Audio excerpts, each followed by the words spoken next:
Memasuki awal tahun anggaran 2026, verifikasi ulang status kepesertaan bantuan sosial, Bansos, menjadi langkah krusial yang mendesak dilakukan oleh masyarakat.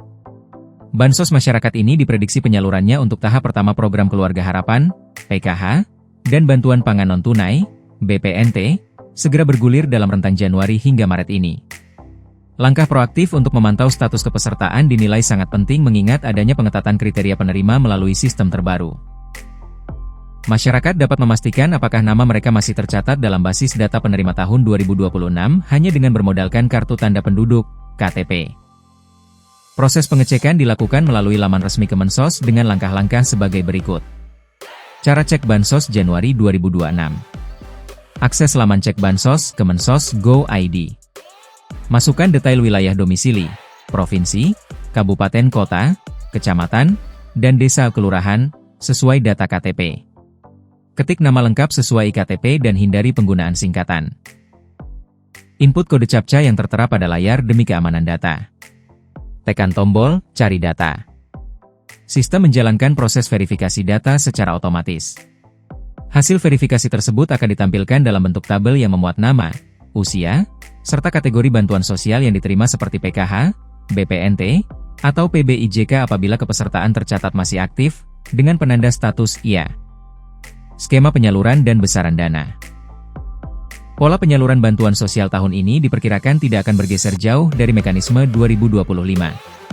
Tanpa adanya perubahan regulasi yang drastis, pemerintah kemungkinan besar tetap menerapkan sistem distribusi kuartalan atau 4 termin dalam 1 tahun anggaran. Periode Januari hingga Maret 2026 menjadi fase pembuka atau tahap pertama pencairan dana ke masyarakat.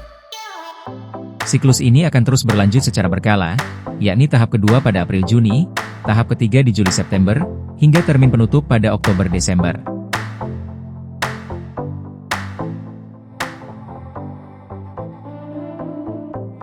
Mengenai besaran dana, pemegang Kartu Bantuan Pangan Non-Tunai, BPNT, bakal menerima saldo via Ban Himbara sebesar Rp200.000 per tahap. Meski praktik di lapangan kerap menggunakan sistem rapel atau penggabungan bulan, dana tersebut dipastikan bisa ditarik tunai melalui mesin ATM atau melalui Pos Indonesia. Berbeda dengan BPNT, nominal Bantuan Program Keluarga Harapan, PKH, dipatok lebih spesifik berdasarkan komponen penerima. Di sektor kesehatan, pagu tertinggi diberikan kepada ibu hamil dan anak usia dini, yakni Rp3 juta per tahun atau setara Rp750.000 untuk setiap kali pencairan. Perhatian khusus juga diberikan kepada kelompok rentan dan korban pelanggaran HAM berat. Lansia serta penyandang disabilitas berat berhak atas dana Rp2,4 juta per tahun, sementara korban pelanggaran HAM berat mendapatkan alokasi terbesar mencapai Rp10,8 juta. Terakhir, subsidi pendidikan dalam PKH disalurkan secara berjenjang.